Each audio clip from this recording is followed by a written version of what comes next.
Hello, I'm Mark DiPietro. I'm the Vice President for Marketing and Communications at Landmark College, and I'm very happy to be talking today with Dina Djunaedi, who is an alumna of Landmark College's Professional Certificate Program, and with Adam Lalor, who's the Director of the Landmark College Institute for Research and Training. And Dina, you had started a neurodiversity conference in Indonesia that I would really like to hear about. It sounds like it was a great success, and it's a nice expansion of the Landmark College philosophy and model to an international audience.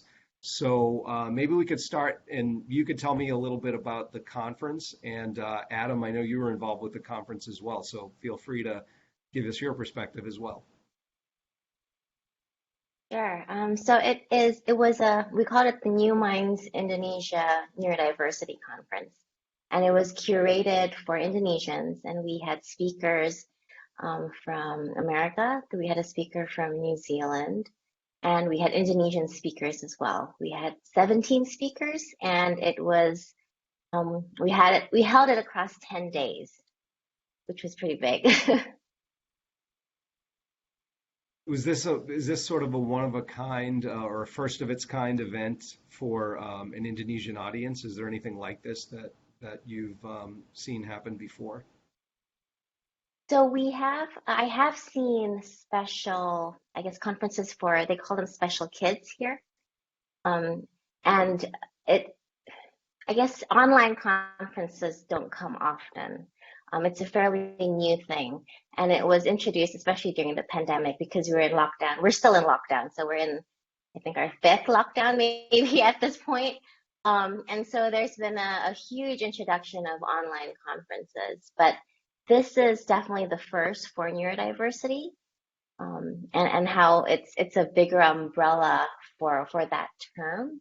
There are definitely webinars on autism specific issues or ADHD specific, but never anything on neurodiversity. What led you to want to create this? So when my kids were first diagnosed, I had a really difficult time finding information. And I realized that information in Indonesia was pretty outdated. I just couldn't find what I needed. And so then I ended up going to online conferences held in the US, and I took as many as I could. I attended as many as I could. And that's where I found comfort. I found comfort in knowledge. And it turns out that there's a lot more that you have to do when raising neurodivergent kids, other than those 2 pages in the psychologist report. And so I kept on wondering why we didn't have something like this in Indonesia. And then through the course of time, after graduating from Landmark, I created this social media page on Instagram, and that's where I talk about neurodiversity and executive functions.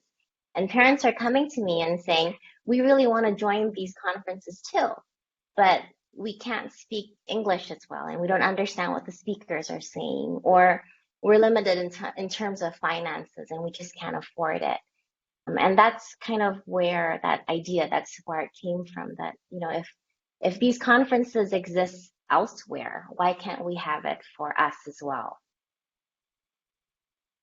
And you mentioned having children who are neurodivergent, and I noticed you refer to yourself as a parent advocate for neurodiversity. So I imagine that started as soon as you realized that there were needs that your children had that maybe weren't being met, or that, as you said, you had to fight a little bit harder for. Exactly. It was harder at school because teachers just didn't know what they needed. It's really a one for all type of education here in some schools.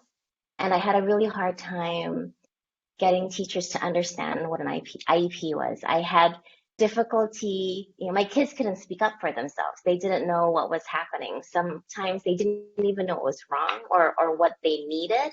And so a large part of it at the beginning was just standing up for my own children and giving them a voice in school.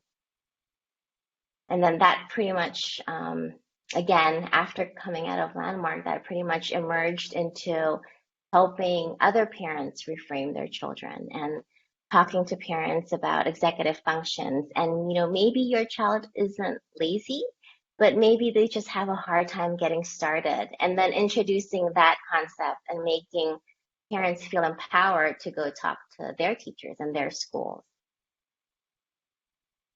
So, Dina, tell me, how did you hear about Landmark College, and how did you end up enrolling in the professional certificate program? So we'll go back to those conferences that I attended, back then. And that's actually where I first found out about executive functions. And both my children are diagnosed with really completely different diagnoses. They're like totally different kids. They're real opposites. But I noticed that executive functions was pretty much like an umbrella. They both struggled with executive functions. And it was one thing that I could look into and read up on while kind of researching both. Because one kid would be like, why are you taking classes for her but not for me? And it was this argument that why are you doing more for my sister or for my brother? And so when we talked about executive functions, I realized that it wasn't just them that was struggling with it. I was struggling with executive functions too. My husband was struggling with it too. And it kind of normalized the struggle within our family. Um, at the same time, as I was getting more and more curious about executive functions, my kids were struggling at school. And I realized that I needed to step in and step up a little bit. And I wanted to be a part of their education, but I needed more knowledge to do that. So I went back to Google, and I was really specific with my Google search this time. I knew I wanted to get a certification from a really good institute, not just a one-way course. I wanted synchronized sessions because I wanted two-way learning. I didn't just want to sit there and receive information. And also, I wanted it to be about neurodiversity. I didn't want it to be like just one specific diagnosis. And after that search, I think there were two hits, and Landmark was one of them. And that's when I emailed and I asked if parents could take this course, and the answer was yes. And now, Adam, you had obviously you had gotten to know Dina, I assume, through the certificate courses that you're involved with. And you were recruited to be part of the Indonesian conference, I think. Is that right? Absolutely. I mean, Dina and I worked together on her capstone project, which, to take a little detour, was amazing. I mean, she is a tremendous graphic designer, and she's a parent and a graphic designer, and she really wanted to infuse principles of universal design and graphic design to help teachers with instructional practices. So she was gung ho, and honestly, from day one, I could tell that Dina was a mover and a shaker, and certainly a star amongst stars. And following the program, Dina reached out to me and said that she had this idea for this fabulous conference in Indonesia, which she hoped would really change the landscape for education of people who are neurodivergent. And I mean, somewhat surprisingly, she invited me to serve as the keynote speaker for the conference, and I can't begin to tell you how honored I was, in part because Dina is just so spectacular, and this was an opportunity to really share, what Landmark has long known about the power of educating neurodivergent students, and that they're so have so many strengths that they can contribute to this world. And it was truly a privilege to be able to share that. So I'm glad you mentioned the capstone, because I'd like to take that detour just a little bit farther and find out a little more, Dina, about what you were working on with graphics and education. Gosh, it feels like such a long time ago. I think my capstone, if I remember correctly, I do have issues with working memory. So, my capstone project was how we could use graphic design elements into I can't remember the title of it actually, but it was basically how we could bring in graphic design elements into educational materials and how that would help diverse learners. So with visual learning, that would aid some of the issues that neurodivergent learners might struggle with. Yeah, and I talk a bit about, I think we went through 10 graphic design elements and we touched upon form and typography and things like if you have too much typography on a line, it's really difficult for the eye to track, or if it's too dense or if it's too wide. And we touched on color, brightness, and lightness. It was a really great way for me to integrate my background in graphic design and what I learned at Landmark and with my kids. So it was a really sweet spot for me actually. And I can only begin to explain how much her classmates learned through Dina's project.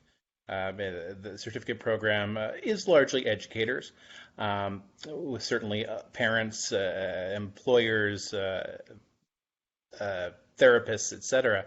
But a lot of the educators really clung to what Dina was saying because there hasn't been much exploration about how graphic design elements contribute to the success or lack of success for folks who learn differently.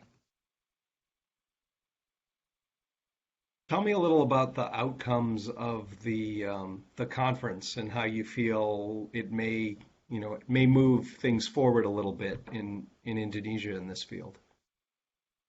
Oh wow, it was much bigger than I expected. I remember when I first approached Adam, I said, if 10 people will watch your session, that's great. Just 10 people would be good. And we had over 700 people sign up in a course of 10 days. We had more than 5,000 session views. We had 17 speakers. We had, I think, 4 Q&A sessions. And it became this bigger conversation. And what we noticed was there was a void within the conversations that we were having. And talking about neurodiversity seemed to fill that gap. We had, I received feedback. There was an adult who was diagnosed with dyslexia when she was in college, and she was in tears after she watched Adam's session because she said she finally felt seen. And it's a part of society that's been ignored largely. A lot of times we put these kids into special inclusive schools, but they're kind of, put aside on the segue. There's talk about how sometimes in the villages, kids with special needs or neurodivergence are actually hidden from view. Sometimes they're tied up. It's really brutal. And so just having the conversation that neurodivergence, well, there is no normal. This perception of we have to be the same as somebody else, as that other person in class just doesn't really exist. And so when we bring up this conversation that neurodivergents are just as creative and just as amazing as anybody else, it seemed to kind of resonate with a lot of people. And I know parents were crying. There was a parent who emailed in saying that this was exactly what she needed because she just couldn't find the support anywhere else. And I don't actually remember what your question was, but I'm hoping it's answering it. Yeah, I think you answered it really nicely. And I was reading some of the testimonials that you shared from people who attended, and it sounded a lot like testimonials that Adam and I have heard from students and parents and graduates at graduation ceremonies who talk about finally being seen or understood. And it seems like you made some really nice inroads in an area that needs maybe needs to boost that up a little bit. So will this be an annual conference? Do you envision doing it again? There has definitely, we're talking about it. We're talking about making it an annual event, but much smaller. So maybe not a 10-day event, much smaller. And then in between, we are also thinking about doing more specific events. So maybe, a 3-day thing to geared towards parents only. maybe 3 days just for educators, and then maybe a bigger conference yearly. Sure. And one thing I forgot to ask is, did you say that you're an educator as well? No, I'm a parent. Okay, so your interest really came from your parenting of your children who are neurodivergent. Yes, that's right.